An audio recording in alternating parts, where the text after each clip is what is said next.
Yeah. Hello, everybody. There we go. Can you just type in chat if you can hear me? It's just my girlfriend and brother. Oh, you said a brother? Yeah. Hi, brother. Why is my phone not? I am wondering if you guys can hear me. Oh, wait. There it is. No. So, I will also be wanting to do. Oh, Well, okay, well, I asked thanks, everybody. Lynn if she wanted to do that since we were gonna be taking notes, but we can have multiple people, I think, having their computers open.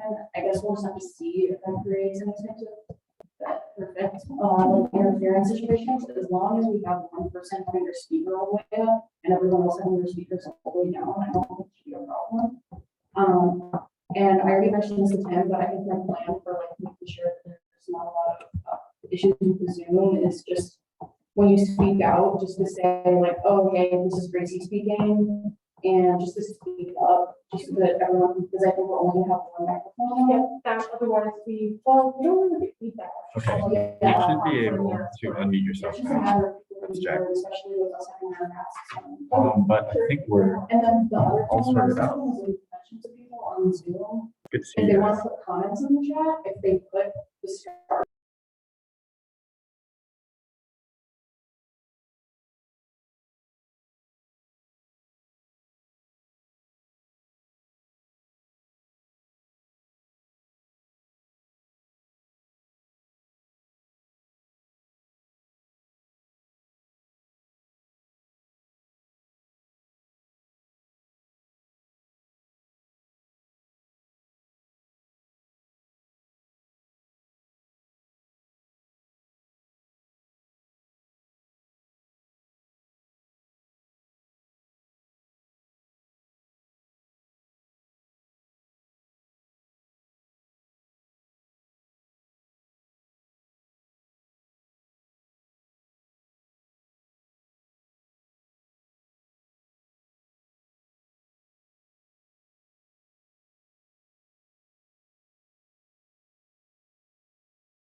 Okay, so we're gonna start in like 5 minutes here.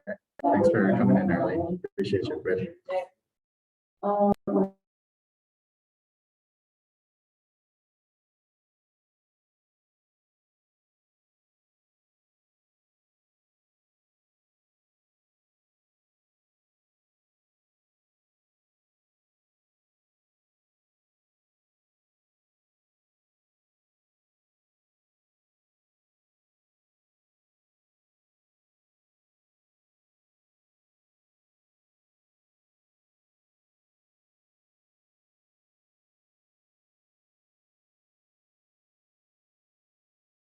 Can I have somebody in the one of the participants unmute and just say anything? Make sure that I can hear you.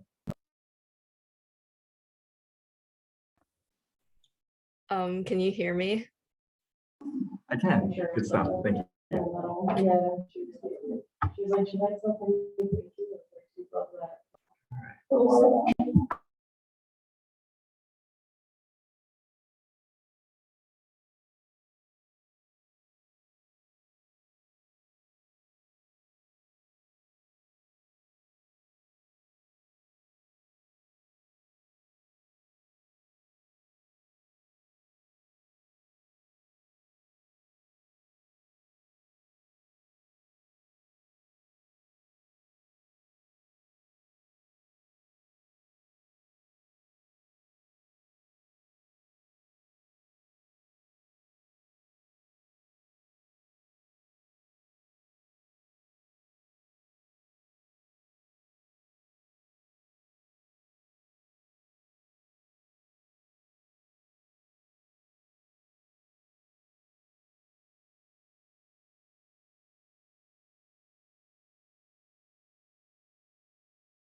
Hey guys, just to make sure, everybody is aware that we are recording this Zoom meeting, right?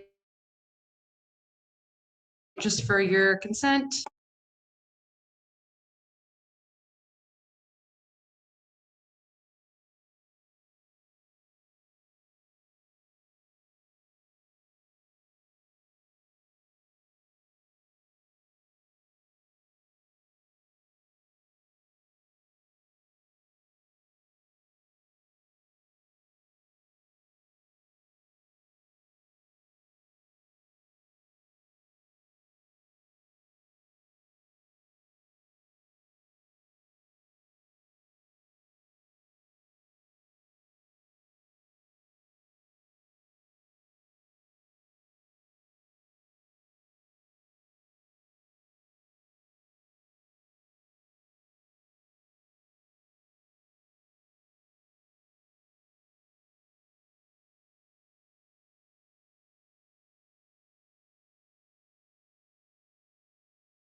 Our guys, we're starting soon. We're like, Hey, y'all, thanks for joining us. For those of you who have, are here in the physical space with us, you would have already heard some of the things I'm about to say, but just to reiterate it, just so that we are all on the same page between in-person and Zoom.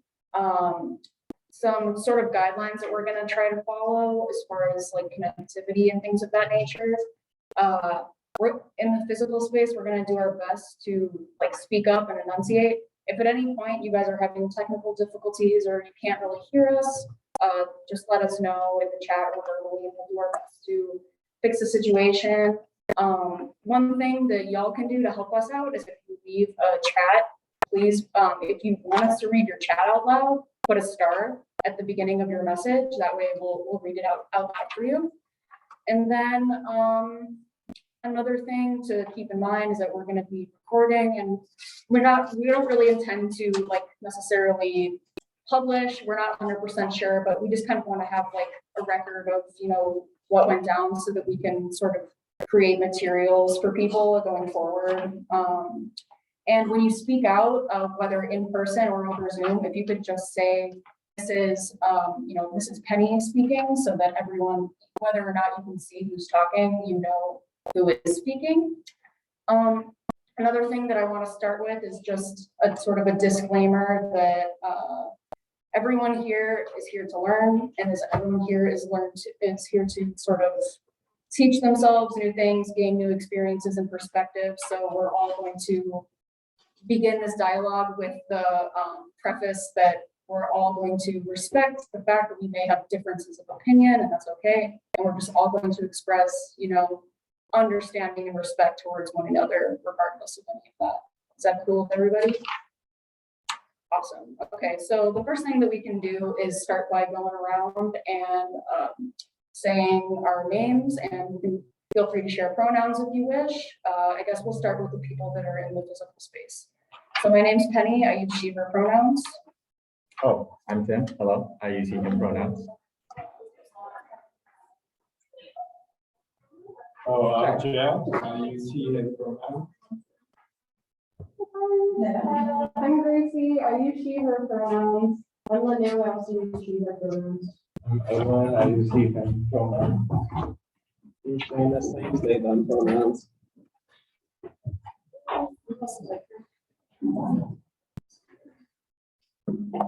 Okay.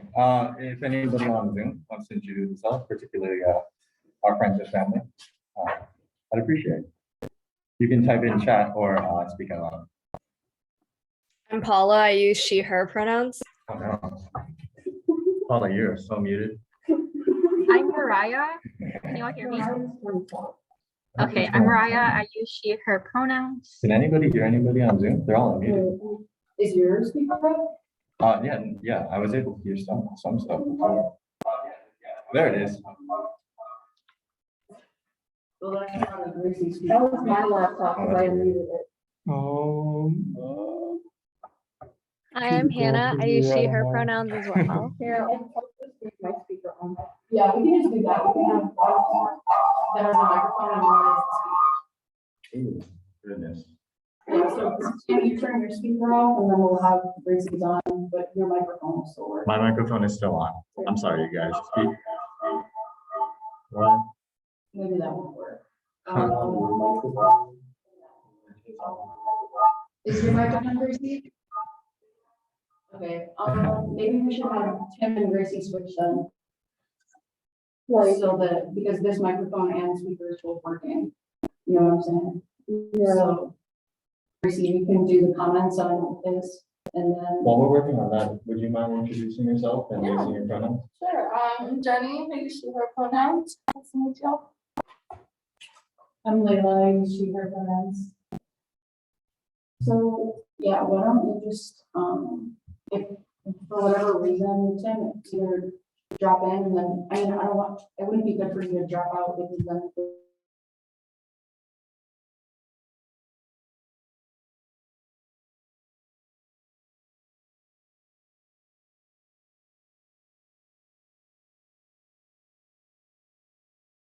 Hey guys, our apologies. We're just trying to sort out some tech stuff. We will be right back in about 2 minutes.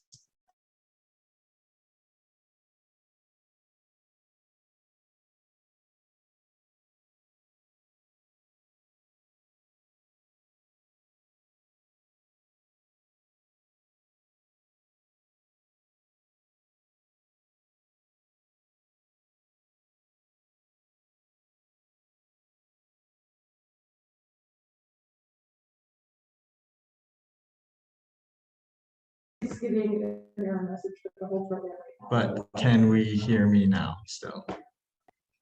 Yay, all right, cool, fantastic. Would Hannah, would you mind introducing yourself real quick just to see if our audio is working? I will call you out like that, thank you. Hi, my name is Hannah. My pronouns are she, her.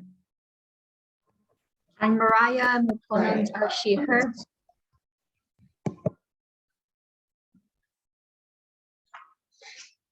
Anybody else? Anybody else wants to introduce themselves, you can also just introduce yourself in chat, we don't mind.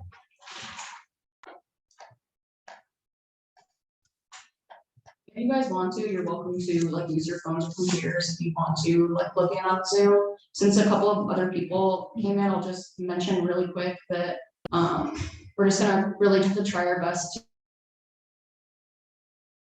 to enunciate and speak out so that people can hear. And then when you speak out, you can just say, this is Penny speaking, so that people know whether or not they can see you, you know, who's saying what. We are also recording, and we can sort of be seen from this camera that's over here. Okay. I'm just gonna say to people's names who I don't remember saying anything out loud. There's one participant says, I'm the doll, I use he, him pronouns, and also Nancy's here, and she uses she, her pronouns. Sweet. All right, let's get started. The whole reason that we're here today is because I made a weird habit of going into the city with a little sign that said, "Free cookie if you talk to me about veganism." And I loved doing that, right? One, because it allowed me to meet people and to be extroverted in a way that really I didn't find available to me prior. But secondly, because it allowed me to advocate for something that I really believed in. And what frustrates me in like the space of like plant-based lifestyles and veganism and vegetarianism is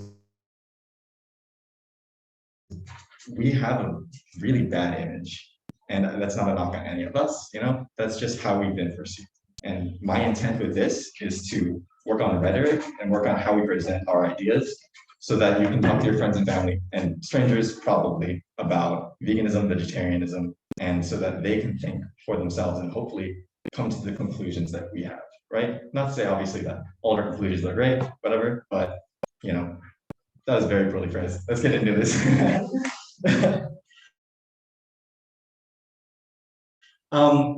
Who knows what an axiom is? Is it a universal truth? This is Jenny speaking, by the way. Yeah. Universal truth that's generally accepted. Exactly. Yeah, it's a universal truth. Basically, like it's the atom of belief, right? It's what makes up everything else. I believe that people should get education. Why? Because it leads to better outcomes. Why is that a good thing? Because it makes people happy. That's an axiom. I want to improve happiness. I want to reduce pain. When you're starting from that point, whenever you're talking to somebody, you find that common ground and you build from that. That's good for two reasons. One, it helps people relate to you. And secondly, if you find somebody that doesn't believe in that axiom, you know that it's probably going to be a waste of conversation. I don't know how many Nazis you've spoken with, but they're not operating on the same axiom as we are. And sometimes it's a kind of a wasted conversation. So if anybody wouldn't mind, what's some of the most common rejections or challenges that you get about being veggie or vegan? Chat too. What's that? We're meant to eat meat. Okay. Does anybody, or did you have something? Oh yeah. So what do you guys usually respond with when people say we're meant to eat meat? Laughter. Same. But usually I just say, well, fruits and roots are part of the omnivore diet, so I just kind of correct that we're not carnivores, and it's actually harder on the digestive tract to digest meat. Right, So, yeah. Plus, it's just cool to eat vegetables. Sure. I think it's always kind of like when I hear that argument, my response is usually like, if we're someone to eat it, why does the regular consumption of red meat lead to higher cancer rates in multiple like organ systems in the body Mhm. compared to living a plant-based diet? Like, the science is there, Sure, yeah. the statistics are there. So when we have to always tailor our responses to the kind of person we're talking to. That would be an excellent response, talking about like health, cardiovascular systems, cholesterol, all that. Maybe the STEM major, maybe somebody that's concerned about health. But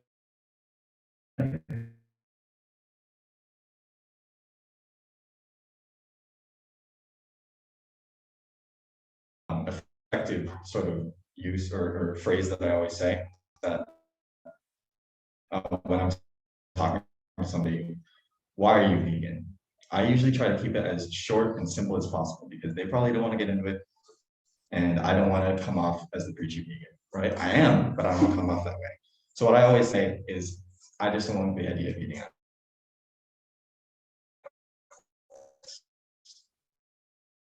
That's it.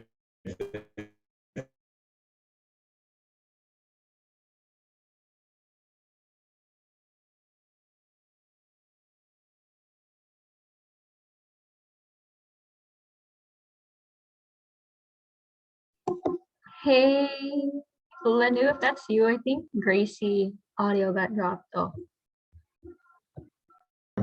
Back. I don't know why y'all just disappeared on me, but I'm happy to have you back. What did we miss, guys? Nothing. Nothing? Nothing. It was gone for Vidal says veganism is more expensive. Does anyone have a hotspot? I think the internet in the building is sus. Yeah, thanks. I think I'm the host. Yeah, this is a very brutalist building, so our internet isn't. Yeah, how, I'm Super interested to duper. know how bad the connection is with people on the Zoom. Folks here okay, or is it cutting out a lot? I have become the host, Reiterate that in the chat. Yeah. trying to give it Who's the host? back. What did you- Me. It's me. All right. I think Okay. if you, I got it. Hannah, I think I got it. cool. You engage in the room. Is that okay with you guys, or do you want to stop and look at the Zoom real quick? Well, yeah, I mean, we can continue. I just don't even know if they like heard what we were mentioning. Was there a point where my audio has been? I'm sure it's been like choppy, but like indiscernible. Maybe like the past minute or so, like before you reconnected, that's where we didn't hear anything. But for everything else, it was relatively good other than the choppiness. I will try to stay closer to the mic, but let's think about how we construct a typical argument, right? I guess we'll just go through my process, and then if you guys have any questions about like, or something comes to mind about a challenge, right? Then you vocalize and we can have an exercise of how you would like to respond to it, right? Sure. What I always start out with is, what do you think veganism is, right? And you know, they'll say what they say. It's a don't eat animals. It's when you don't eat like cows or chicken or whatever. But really, at the core of it, it's the belief that we should do our best to not harm animals, and that's it. That's why it extends to horse racing and dog fighting. That's why it extends to pretty much every aspect of like an exploitative industry regarding animals, right? And now the second thing I ask is, why do you think people eat meat? Why do you think people eat meat? Like, for you guys. Cultural. It's cultural, yeah. Tradition. For sure. Culture. Yeah, it's way more necessity. Yeah, it's way more convenient for a lot of people. Not a lot. These days, relatively speaking, too, depending on the quality. Sure. Well subsidized. Somebody says tasty, which, you know, I'm not gonna argue with that. One thing I always say is like, meat is delicious. I haven't had it in a long time, but I do remember that it tasting good. I just don't think that the fact that it tastes good justifies what we do to these animals. Can I add something? What's up? This is funny. I also think that when it comes to defining veganism and plant-based diet in general, there is sort of a way that you can give it a textbook definition, but I think that it's also important to recognize that it means different things to different people. And for some people, those types of ways that it's defined or the way that it fits into your life may have to do with animals and may have to do with your health and may have to do with living a more sustainable lifestyle. I think for a lot of people, animals are at the forefront, and then often also is health, sometimes sustainability, and it just kind of, I think that ideally with like a situation like this and like with the sort of intent of this little program is to give people a toolkit so that you can define it in different ways to apply it to different situations. Right. And that's the whole thing. Like you're not going to be talking to a classroom of people when you're talking about veganism. So that's why I said you want to tailor it. And the better you know the person, I think it does help in some ways, but also it does like make the conversation more difficult because it is much more personal, right? Having a conversation with a loved one about something as complicated as morals and veganism, something that you may hold very dear, it can get heated. And that's why I want to have these conversations, because we want to be as clinical and as precise as we can with our language. Because if you have a bad conversation with somebody, you make veganism look bad, and maybe they've turned off for a little while, right? And that's the importance of an axiom. And you need to figure out what's important to that person. Sometimes it is morality, sometimes it is health, sometimes it is the environment, right? For me personally, it's a moral thing, but that might be the most effective argument for somebody, right? Do you guys know what the Socratic method is? Yeah? Anybody else? Like the thing named after the Greek guy. It is named after. Yeah. So that's the most effective form of argumentation, I think, because one, it allows you to get to know the person you're talking to, and it allows them to come to the conclusion themselves. I did this 2 years ago with the Black Lives Matter protests with my family, right? My mom was of the opinion that George Floyd deserved it because he was resisting arrest. Oh my God, right? I didn't say that's messed up. Why would you say that? I asked her, do you think that somebody deserves to die if they resist arrest? And she said no. And then we led down this path, right? Because allowing her to come to that conclusion cements it in her mind much more strongly. Does that make sense? You guys want to try? You guys want to practice? Yeah, we need a situation. We do need a situation. Let's think. So do we want to take it from this like a challenging angle or from a like more like comfortable, familiar type of relationship? Maybe we can start with the comfortable one and then build up to a more challenging one. Yeah. Sure. In the Google Forms sign up sheet, there was somebody who had the question of, what does it matter if I eat the animal? They're already dead, right? And I think that's a very common, and honestly, there's a little bit of validity to that, right? Like, what does it matter? The action that I'm against morally has occurred, right? What does it matter? And normally, honestly, I just think meat's gross. That's why I don't eat it, right? But if we go down that path, yeah, if somebody buys you a chicken sandwich and you eat that chicken sandwich, right? That communicates to them like, I'm okay with doing this, and they might do it again, right? It's all about demand, and there is no ethical consumption under capitalism. I hope that's not a controversial statement in this circle, but that doesn't mean that we can't do good, and that especially doesn't mean that we can't not do bad, right? So if you just say, what does it matter if the animal's already dead? The fact that you're consuming something that is born of cruelty, that is derived from pain and suffering, I think that it normalizes it, and it's not something that we should. It's not something that we should tolerate, right? That's not to say that if you have a fridge full of animal products, you throw it all out. That's to say the next time you go out, you buy the vegan option. And it's honestly getting the vegan option, you all know it's the simplest thing than that, right? Yeah, sometimes depends on where you live, I suppose. That's true. One of my friends, she's not here right now, but she did bring up the concept of food deserts. Do you guys have any idea how you would talk to friends or family that bring up food deserts, which is a huge issue, like what would you say the vegan perspective on how do we deal with food deserts? This is Seamus talking, but community gardening Mhm. is what we've done in my hometown, which is Yeah. like a huge food desert, just like half of it, so just gardening and kind of bringing the food to it. Definitely.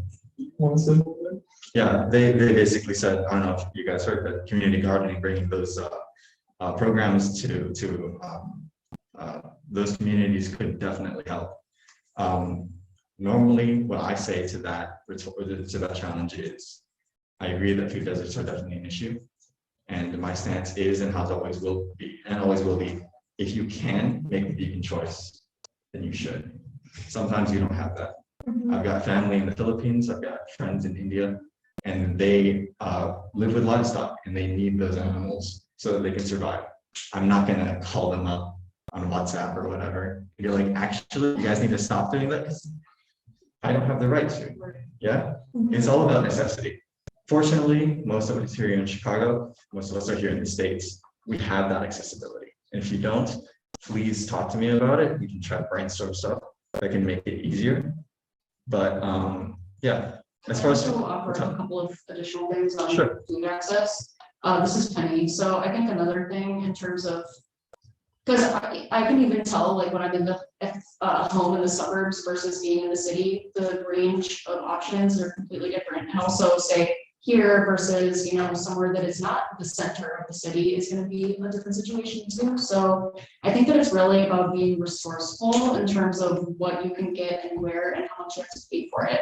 So, things like dried beans, you can get in a lot of different places, tons of protein, you can use, they're like extremely versatile and cheap, they're cheap. So when it comes to being able to get food that is accessible to you, it's about using free tools like the internet to be able to sort of build up your toolbox of resourcefulness, and that allows you to be able to, expand the possibilities that are available to you. And obviously that doesn't work for every situation, but it's a starting point. You guys brought up earlier, one of the reasons that people aren't vegan these days is because of culture and tradition.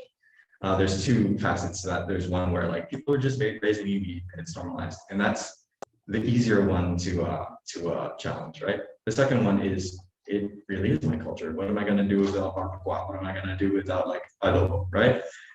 And do you guys have any idea, like, have you been posed with that challenge before, or that question? What's up?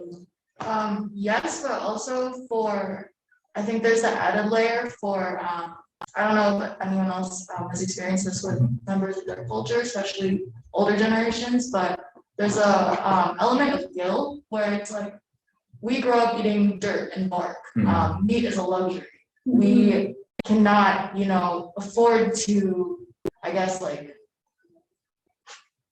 not have it, because back then we didn't have it and now we do. So since it's an option, why would you say no? Why we should be fortunate that we have it. And that for me is the hardest thing to argue against for my grandparents specifically, because they're always like, well, you should be lucky. Why are you, like throwing this fortune away? So I think that element, that additional element is the hardest thing to, the other things that you were saying, I think that, culturally there are ways around it. There's substitutions, you can use same recipes, same spices, but then with the element of just, having that opportunity now, they see it as a wasted opportunity almost, that makes it more difficult to argue. Right. Does anybody have an idea that would respond to that? What's up then? Yeah, this is funny. I would think that in terms of like reaching your grandparents, the most effective thing to do is to try to help them to understand the dynamics of our food system, and that meat is a luxury by their standard, but in the United States, like Gracie said, meat is subsidized. It's made to be dirt cheap because it is normalized for it to be everywhere and at everyone's access, and so the quality is probably similar to that of the just little things here and there that you have to forage, if not worse than that. Like, it's not quality food at the end of the day. And on top of that, like I think for your grandparents, like putting all of the animal rights stuff aside, like it's just not what people necessarily need to be eating if they want to take good care of themselves. There's also ways to eat better. It doesn't involve meat that is cheaper. Yeah. And to add to that, what I would say is, when you feed me, I'm not appreciative of the food that you feed me. I'm appreciative of the fact that you cook for me at all. You could feed me lentils and rice. You could feed me plain soy sauce, and I would be grateful because I love you, right? And I am no more or less grateful because of what you presented to me. But the morals that you've raised me with, of kindness, of compassion, and of thinking of others, I've applied that to these animals. This isn't some new idea. This is something that you raised me to be. And that's what I usually say. Because our morals didn't come from, the ether. We were raised to be moral people. And that's something that a lot of vegans struggle with optically, is because when we were 16, we watched a video, or we were 16, we realized like, oh shit, it's messed up that we're eating animals. We should stop. And then you realize like, whoa, I'm vegan now. I'm so much better than everybody. You're not. You're just annoying, and you eat more tofu than other people. That's it, right? But when you have that common ground of you raised me this way, I am still your child, right? Or you're still your granddaughter. There is no gap between us. It's just I've applied these morals thanks to you, and I've applied it to the animals. That's it. I don't know how effective that would be, but I do hope that something like that can happen. And I want that's the whole point of this. Like with the people that you love, I want you guys to have a better relationship with them. I don't want your diet or your lifestyle to be a string, I don't want to be a point of contention. Is there that at all between your parents, your siblings, or anything? Or have they kind of been like, oh yeah, they've kind of resigned to your veganism? You mean like how your family kind of perceives you? Yeah. I mean, my family back home looks at us like we're little idiots. Like they find it comical. They're like, okay, but you're gonna eat this meat, right? And we're like, no, I haven't eaten meat in 7 years. Like, I'll get sick if I do. It's like a joke. Like it's like at least my family can't even begin to comprehend that being like serious and sincere. Like it's kind of absurd. It's wild because you guys are operating from the same base level morals. But that's the whole point about like tailoring your conversation to the kind of person, right? So the moral argument probably won't work on your family, but maybe the health argument will, maybe the environmental argument will. And that's why we need to both prepare ourselves and be a better rhetoricians, but also we need to learn the facts of veganism, right? Because when somebody comes at me with like the typical talk, or you can't get the same amount of nutrients from like plants, or more animals die from plant cultivation, you have to know how to respond to that. You have to be funny about it, right? Yeah, keep it like If you're funny, then people aren't going to perceive you as being preachy, right? And you have to be likable, because they're going to tie veganism and whatever your ideals are to the kind of person you are. And I've met people who like, I'm trying to think of an example. Somebody tried to get me to listen to Kanye West for a very long time. And I hated that person. And then I liked Kanye West and I stopped liking Kanye West for a myriad of reasons. But like, like just because the person that presented the topic I didn't like turned me off the topic forever, right? That's just how people are, Yeah.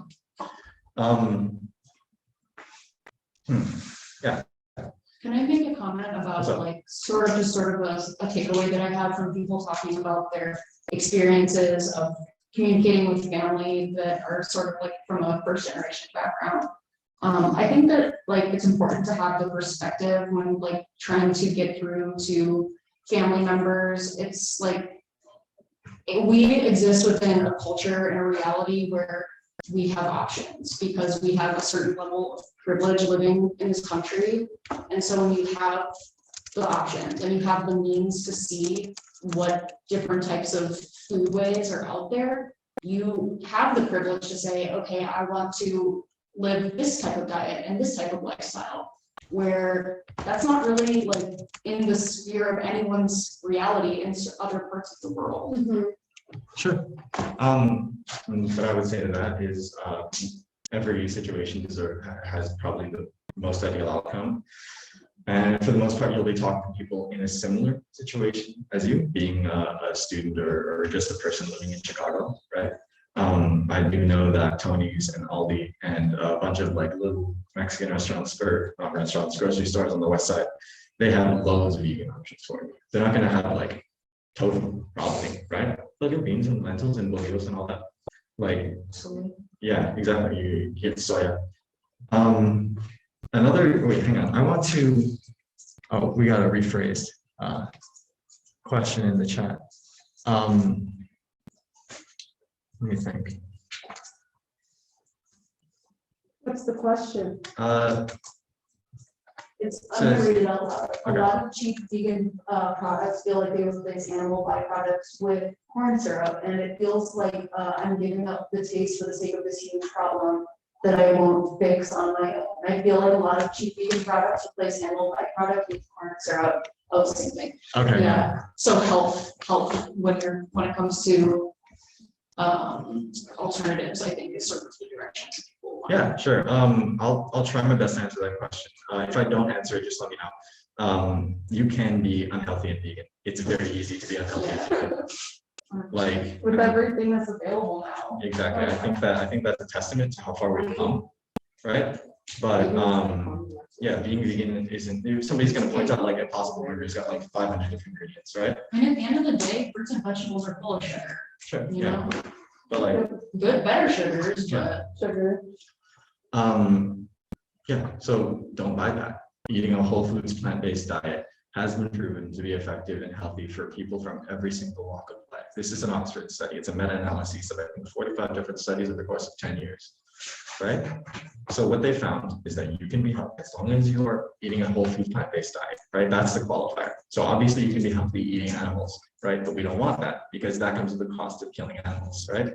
So that study shows that veganism is applicable and healthy for pregnant women, for athletes, for the elderly, right? It's what else? Oh, yeah, like people in their adolescent years. You don't need to be eating animals in order to be healthy. I think a lot of us are testaments to that. We've all been vegan or vegetarian for a really long time, and none of us have withered away, right? Another challenge that I get posed a lot is what's going to happen to the animals, right? Like we already have this industry, right? What are we going to do? Just let them roam free? How would you guys respond to that? Yes. Hold on. you got a lot of friends who wants to build America. Sure. Yeah, I was gonna say that I think that that's a really, it reduces the solution to like let's say all of a sudden all the slaughterhouse malls are just completely, you know, eradicated all at once immediately. That's not realistically what's gonna happen. It's gonna be a process. There's gonna be less demand, and because of that, less are gonna be produced, and it's gonna take a long time. So when people say like, oh, what's gonna happen to them? If there is a slow, gradual, committed process to reducing the amount of demand for these animals to be killed, then it will slowly, gradually die down, but it won't ever be all at once. We wouldn't have to deal with like, oh, how are we gonna relocate millions of animals at once? Because that's just not what's gonna happen. would you mind if I posed as a devil's advocate and we could practice what we talked about, and then please help her out if you guys want to, right?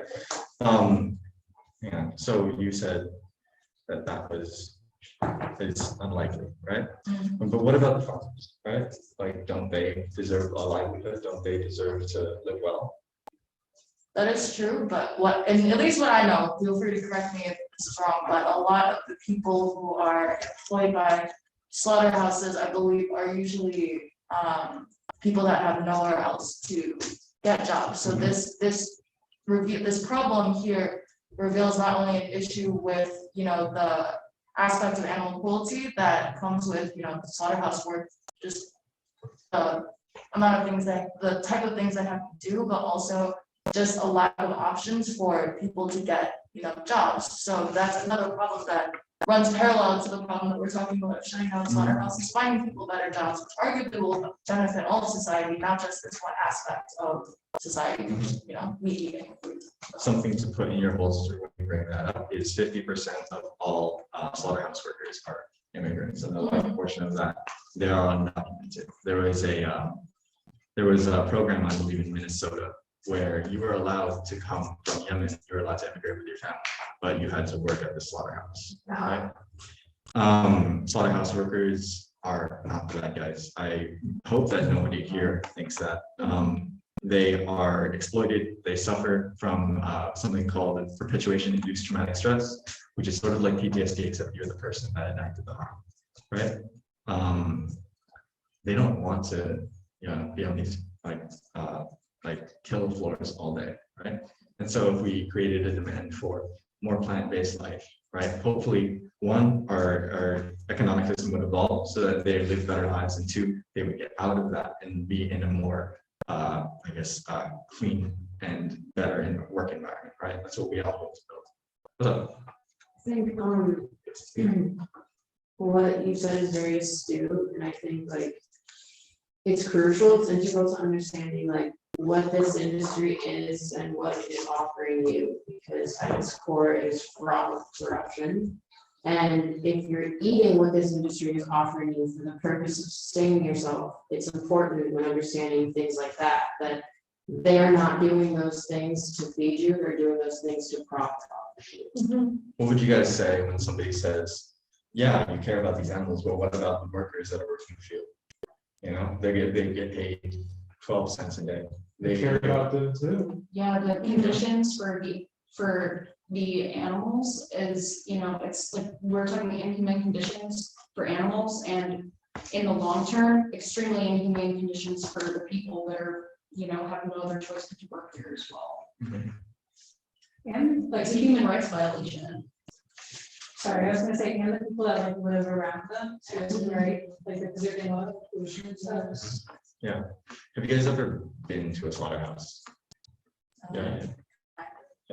There's like little sheds where people take their animals to be killed in China, Right. but it's still, you know, they have to do it themselves. Right. It's Yeah. not like production. I think that one of the big things that allows people to remain omnivorous in our society is the fact that animals' lives have been so commodified, right? And something very, very little, right? And subtle is the fact that we change the name of the product from the animal, right? It's not a burger, that's a cow, right? It's not pork, it's a pig. It's not chicken, it's a chicken. And you know how like that, just adding that article gives personhood and you know, more value to the animal. What's up? It's something I always say, it's kind of gross and probably not very endearing towards vegetarianism, but I always say it's not meat, it's flesh. It's Yeah. flesh, like, Yeah. not nice to think about, but it is what it is. Yeah, I think about that a lot too, especially as like a biology student. I learned more in my college years about anatomy, and what that looks like, not only on people, but on different animals. Like the more you dig into what a muscle looks like and what it's made of, it solidifies my own beliefs, which is not obviously what we're going at here. So these this topic of eating animals being a little bit put offish, right? It's a little weird. I think it's weird, right? It's not going to work for everybody, right? So we do have to acknowledge, like, okay, for somebody that's so entrenched in this, how are we going to argue this? And do you guys have any knowledge or facts about like the health aspects of a vegan diet? I grew up vegetarian for like 14 years of my life, and I didn't really even realize beef or anything like that existed. It was my cousins who eventually told us about it, but like I would always just eat the faux beef or whatever, like in tacos or whatever you wanted. You know, just like the substitutes that existed, mostly just lentils and rice though, you know, so it, the health benefits is just kind of a testament to like the whole idea of like, I'm now like in my 20s and not dying, so like it is a very sustainable way to like raise children and feed families and communities. Like it's not going to wither in one way. So, like, I'm gonna pose questions to you now too. I'll be where do you get your protein?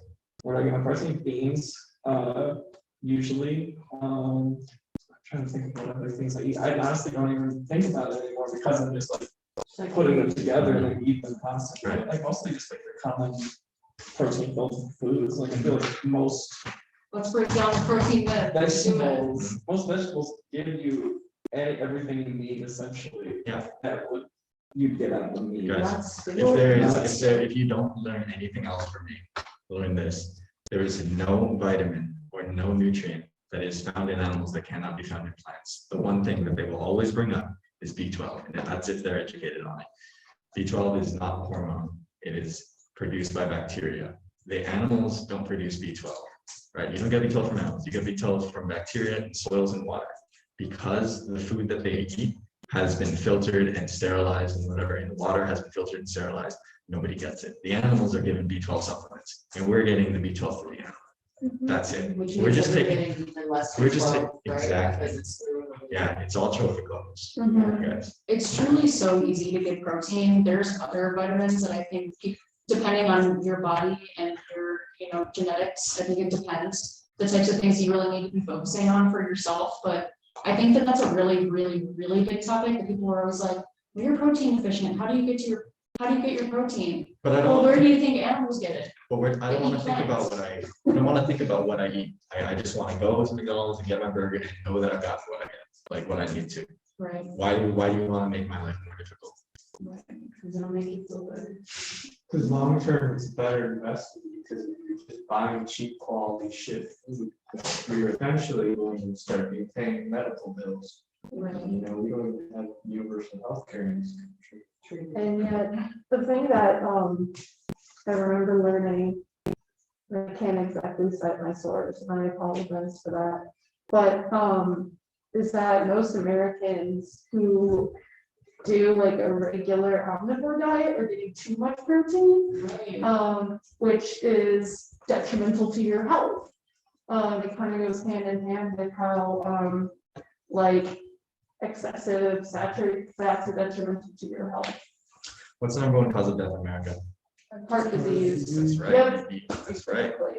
And you don't get cholesterol from eating food. You just don't. It doesn't exist there. We're getting extra, which is from the animals, right? That's what people are dying. I just, in general, I think that the whole idea of like vegetarians and vegans lacking protein is really not that relevant because I, myself included, and plenty of other people that I know that have been plant-based for 5, 10, whatever plus years, have gone to the doctor and never reported any issues with their blood work. I've never had issues with my iron, and I would say that I eat like a medium to okay quality diet. I'm really not doing a ton to like make sure that my nutrition is supplemented, but I think that it's in pretty good shape. Apart from like taking a multivitamin, I like eating vegetables, but yeah, but you gotta just make sure you're eating vegetables. I know somebody that went vegan and then they went to the hospital because they were vegan. So yeah, what do you say about that? To that, I would say that if you are planning on changing your diet in a significant way, anyone should make sure that it's safe for them by doing their research and trying to understand how that might affect their body. For example, if you are anemic, you better be getting your iron in, like that's going to be a big thing for you. So it really depends on your individual background. Plenty of people end up in the hospital because of their diets. Thousands. And that's why heart disease is the number one killer in America, right? That's a good way to respond to that. Another thing to say is, I am just as valid of a testament to veganism as your friend is to not be, right? But the thing is, I've got data to back it up, right? There's been something called blue zones. You guys know what those are? So it's a place in the world where I think like 20% or more of the population goes past 100 years old. The one thing that all those zones have, I think there's one in Peru, there's definitely like 2 or 3 in Japan. I think there's one in Korea. All of them subsist on a mostly plant-based diet, right? And that's as long-term studies you can get, like physiology, Yeah. What else? I'm trying to think about okay, hang on. Let's go back to the question that was sent in to us earlier. I just feel like I can't enjoy this lifestyle. I love cooking and I appreciate my taste so much. I can't imagine myself not enjoying a meal without at least dairy. I think that's valid, you know, life is life kind of sucks, dude. And honestly, sometimes the best part of my day, best time of the day is eating, right? And how would you guys respond to that? I just like eating meat. Like I like the taste. I like the taste of cheese. I like the taste of like ice cream. What's wrong with that? It's okay, just don't do it every single day. Mhm. Respect and, you know, realize where it's coming from. Or even try to keep your own animals. But why does it matter though? Because I'm a human. Like I'm the apex predator. Like what does it matter? Well, I, Well, we're gonna talk to somebody who thinks they're the apex predator, thinks humans are on top of every food chain. It's like there's no point in having a rhetoric conversation about veganism. You know, when you're trying to talk to somebody with vegans and vegetarians, and they have to kind of take the first step. Sure. Yeah. And that's what I want you guys to try to do, to find that seed, right? When somebody talks to you about it, they're probably not going to go vegetarian or vegan that day. Probably not. But you'll be in the back of their head. I'll tell you guys a story. I was at Donald Trump's rally in Milwaukee in early January 2020. And I got the whatever, I got the things thrown at me. But there was this dude who went up and talked to me, argued with me for like 30 minutes, right? Then he left. Then he came back and he was like, I bought your ass a veggie burger and I got one for myself because you annoyed me so much. And I was like, thanks, dude. I don't like anything about you, but I think that I did a good job in appealing to his humanity. And that's what it is. Right? That's what we try to do, right? Do you guys have any stories of like any friends and family that you think have moved more towards veganism because of you? Yeah. My boyfriend now. Yeah. Nice. I watch him make active, like I watch him actively try to reduce his meat and dairy intake, which, you know, it's not a huge difference, but it's enough where if we're gonna order a curry, maybe he'll order chicken instead of beef, because I've explained to him the environmental and like the carbon footprint of raising cattle versus raising chickens. Or if we're gonna cook, we're not shopping for ingredients, I'll try and be like, oh, let's use the plant-based butter instead of the regular butter. And it's a little thing, but you know, it's working. And it's not a lot, like I said, there hasn't been a gigantic change, but it's enough to make me feel like he cares about the things that I care about as well. That's lovely. It really is. When people say like, it doesn't matter, the companies and corporations are polluting most of the world, right? You're right. Absolutely. But Gotta lead by example. Nothing's gonna change if you're not out there showing that other lifestyles and futures are possible. and yeah, just because bad things are happening doesn't give us a pass to do bad things as well. What were you gonna say? I was gonna say, so my family used to go through like probably like 6 pints of milk in 2 weeks if it was sick. So Okay, all right. I was gonna like. But like now when I go home, we like literally, maybe there'll be like one thing of milk there, but for the most part it's like the milk and like the dairy free stuff. So it's kind of like crazy how like drastically the mechanism change for dairy. Do you guys know what goes into like getting milk from a cow? What's the whole thing? I would like to hear. Do you guys know? Can you spell it out? No? Artificial insemination. Yeah, it's like forced artificial insemination, keeping them in these corrals that don't allow them to sit or stand or anything. They're attached to these, you know, milking machines all the time. They usually have lifespans about 20, milk cows have lifespans about 5.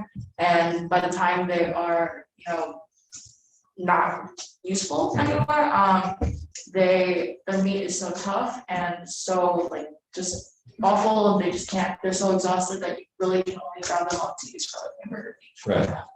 Baby cattle are like instantaneously like ripped away from Taken. That's the baby boys, right? Yeah. Oh, yeah. Sorry. Used for veal, Yeah, like exactly. to be killed. and then also they also like through mass production they usually don't have a proper diet, like riddled with disease. I never see this hormones, But wait, but we bred these cows to do this exact thing. What's wrong with that? Like we bred them, they wouldn't exist if not for us. That's In the- their in the purpose, multitude that that's the they- purpose of this world. What's wrong with that? But it sounds like humans are God. Yeah. How would you guys respond to that? Sounds like you got a God complex. We conquered this planet. Did we not? Did we not earn this? No. Well, we do still like rely on the environment and the resources, so there needs to be some like symbiosis or like. Yes. respect or, Mhm. because it's not eternal. There's a difference between being a caretaker and having dominion over something and being abusive over something, right? Yeah. Like a parent can't tell a kid when they go to bed, right? They can't do whatever they want to the kid. Kid is their own person, right? Same with these animals, they're not as smart as we are, right? But the fact that we bred them into this existence, right, doesn't justify the way we treat them. In the same way that if I bred dogs to fight, I wouldn't be justified in fighting them, even though that's literally their only purpose in my mind, right? All these animals, they feel pain, they feel fear. All they want to do is, they probably just want to have sex and have fun and lie down, right? But that's relatable, right? At the very base level, it doesn't matter. It doesn't matter how intelligent someone is, right? You treat them with respect because because going back to axioms, I don't want to cause harm, right? If I'm not going to do good by you, I'm going to leave you alone. Veganism isn't helping animals. It's just leaving them alone, right? That's literally the least you can do. That's what I advocate for. That's what I tell people, right? I know when we were talking about like the idea of humans being at the top of the food chain or this conquering the world has been brought up multiple times throughout this conversation. And my immediate thought is like, no, you get bitten by one mosquito, you're down and out with malaria, West Nile, dengue, Zika. People get killed by wild animals. Not a lot. It's more natural for us to be eating animals. That's how we raise it. We have this big brain because we learned to cook meat, did we not? No, dolphins have larger brains than we do. Yeah, but they're in the stupid ocean, aren't they? Stupid ocean. I'm anti. I'm sorry. Well, I would argue. Sorry. Actually, our brains, there has been research to suggest that the reason our brains develop to the size that they have is actually because of honey, not because of meat. I'm gonna say fire. Honey, yeah. And people say that, well, if you look at like ancient anthropological like data, there's a lot of like depictions of honey farming and honey harvesting, beekeeping from like ancient times, ancient humans, and they strongly believe that it's the components in honey that have allowed our brains to become as complex as they have. And size really does have nothing to do with complexity of the brain.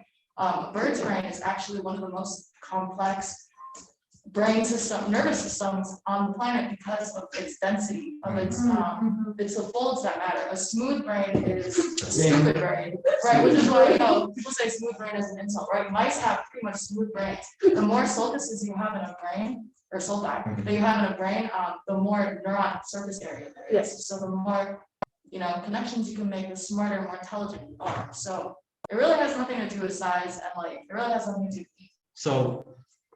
just want to, it's 6'10" right It's now. 6'10". Oh my God. I know, right? Wow. Yeah. Something to that though. Yeah, for sure. Yeah, basically, okay. Flip the script on this idea of this like divine righteousness God complex that we got going on, right? And it's like, if we have the ability to think of ourselves that way, we have the ability to think abstractly. So we need to understand that all this shit is nuanced. Why do we have to stratify everything? Why do we have to stratify like animals and humans and like how they interact with one another? And also, I think that's very interesting that you said honey. I actually didn't know that, but kind of makes sense, and it's cool to see how those things manifest in history. For example, in ancient mythology, Greek mythology, wasn't that the main source of nourishment amongst the gods? Was like honey, like viscous nectar. Yeah, and they were using it as medicine in a really weird way. They would only feed someone who's close to death honey for like until they died, only honey. So they would all their bodily fluids would be excreting honey. And then when they died, they would put them in a giant casket full of honey and then just leave them there. And then they would serve their body, which is now marinated in honey to people as medicine. Which I don't know if that's medicinally sound, but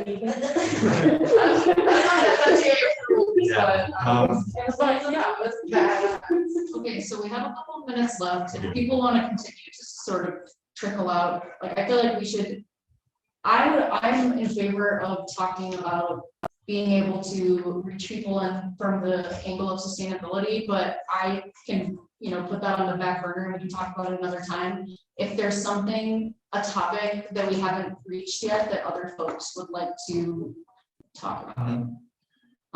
We have some like discussion topics that we prepared where, single issue people that are generally closed-minded, religious conflicts, health limitations and needs, sort of like boiled down like silly ideas of like plants are alive too, plant agriculture takes a lot of resources too. Wait, real quick about the plants are alive too.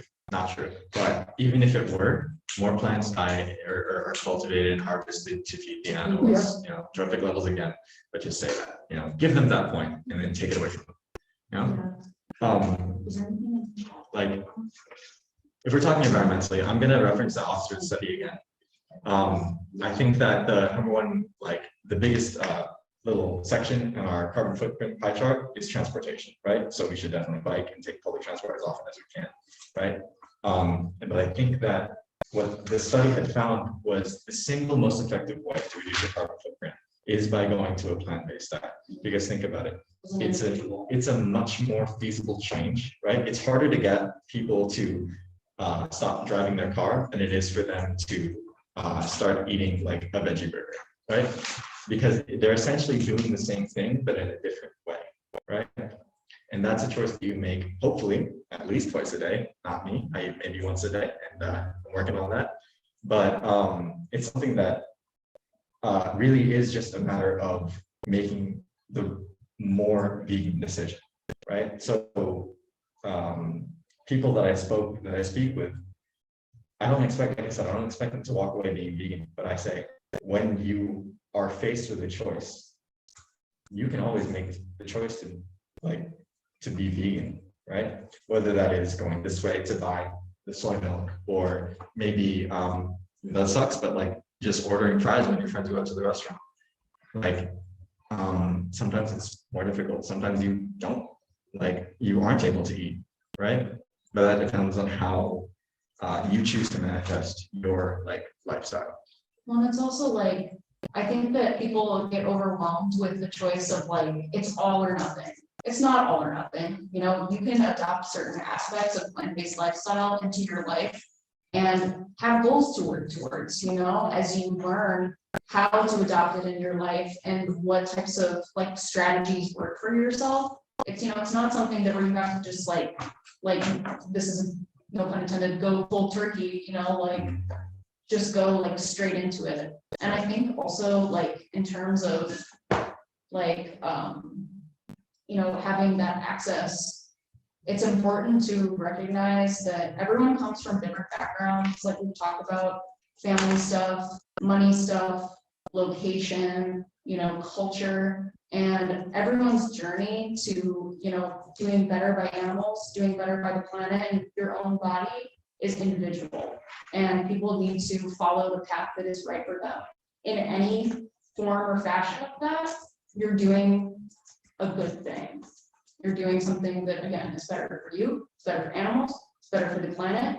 And also, I just want to, we don't have a lot of time really, but I think that a really impactful way to sort of get to people is when you talk about the potential for savings paths, because people don't perceive veganism as being cheap, but it can be if you're resourceful. And another, apart from money, also sustainability. What is the point of talking about any of this if the choices that involve manufacturing animals for slaughter will eventually lead us to having no land, no like feasible land with which we can grow or raise anything to eat. So it's like, we're talking about, people have a hard time looking in the long term. Right. When you give them the tools to envision a future where more people start to actually follow their conscience and make decisions that are, you know, just like better for animals, better for the planet, it's a domino effect. I've been able in the like 7 years that I've been vegetarian, I've been able to quote unquote convert at least like 10 people that I can think of to change into a plant-based lifestyle. When you total all of the differences in carbon, or even like the total number of animals, the hectares of land that you know, like no longer is being used, water, you can quantify it in so many different ways. Multiply mine versus the number of years versus all of the people, and then imagine all the people that they might go out to quote unquote convert. You're not looking at, you know, like, oh, like the idea of one person can't have an impact. Fuck that. That's totally out. That's totally out when you think about the far-reaching domino effect. Yeah, you guys, sometimes I do feel pretty dejected and sort of demoralized, but I do remember that 100 million fewer animals are going to be killed this year than last year. Yeah. Right. Veganism went from being like 0.2% of the states to being 1%. Oh my God. That's 500% increase, and we're only getting stronger. You can tell that it's on the rise in terms of like just it being more widespread, because when you compare like 7 years ago, there were no like vegan foods on the market at all. Think about all the stuff that's out there now. Just in that very short period of time, like people actually have options, not just like one option. Yeah, it is such a different experience than it was 10 years ago. Like you can find, you know, at least in Chicago, I'd probably say every 1 in 3 or 1 in 4 restaurants has like a designated, at least one designated vegan or vegetarian option, which is stunning. Totally. And I think like considering that considerable increase in our community, I think it's extremely important that we're extremely like open and have this dialogue and we kind of get at the forefront of it, because for example, the plastic industry practically invented the idea of recycling as a means of being able to produce more plastic. Exactly. More of a long-term investment. So it's like we need to be very careful, because like the guillotine is not discerning and like capitalism is real, and like that, like in greenwashing, we had an event that's big about greenwashing. It's like we need to be very like careful, and we need to like be open about this, and like being